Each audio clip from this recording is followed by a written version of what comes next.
Portrait of an Artist, a Biography of Georgia O'Keeffe, by Laurie Lisle. The book is subtitled, A Biography of Georgia O'Keeffe. Chapter 1. Sun Prairie.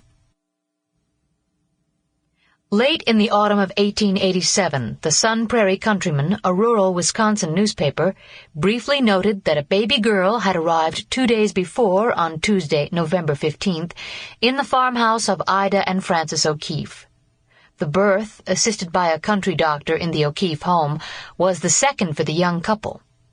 The 23-year-old Ida named her infant Georgia Tato for her patrician Hungarian grandfather, George Tato. Georgia, it appeared, would have Ida's dark hair, and her round face was pure Irish like her father's.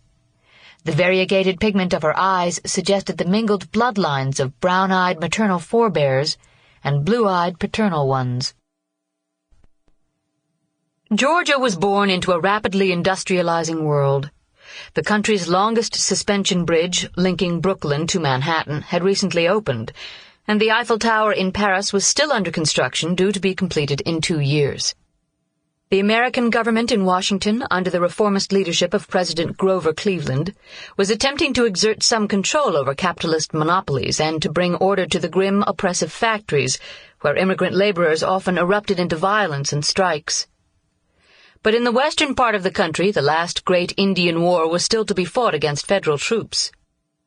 Little of this turmoil affected the pastoral life on the Sun Prairie farm, however. It remained, like farm life everywhere, suspended in a timeless ritual governed by the rhythms of nature.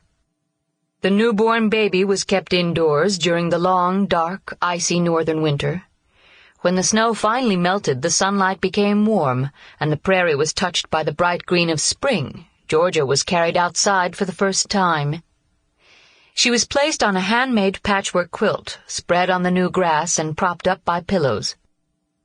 Those very first moments of seeing in the brilliant sunlight became indelibly etched in her memory. She precisely remembered the quilt's patterns of flowers on black and tiny red stars, as well as the startling blonde looks of her mother's friend. Yet another perception during those minutes in the pool of yellow sunshine was not so pleasant. Georgia, less than a year old, was acutely aware that 2 other children playing on the patterned quilt were getting all the admiration. One of them was her older brother, Francis Jr., 2 years old, the firstborn child with dark Tato eyes, who was adorable in his mama's eyes. When he was born, weighing a plump 10.5 pounds, it had been heralded as a grand event by the countryman. Sample complete. Ready to continue?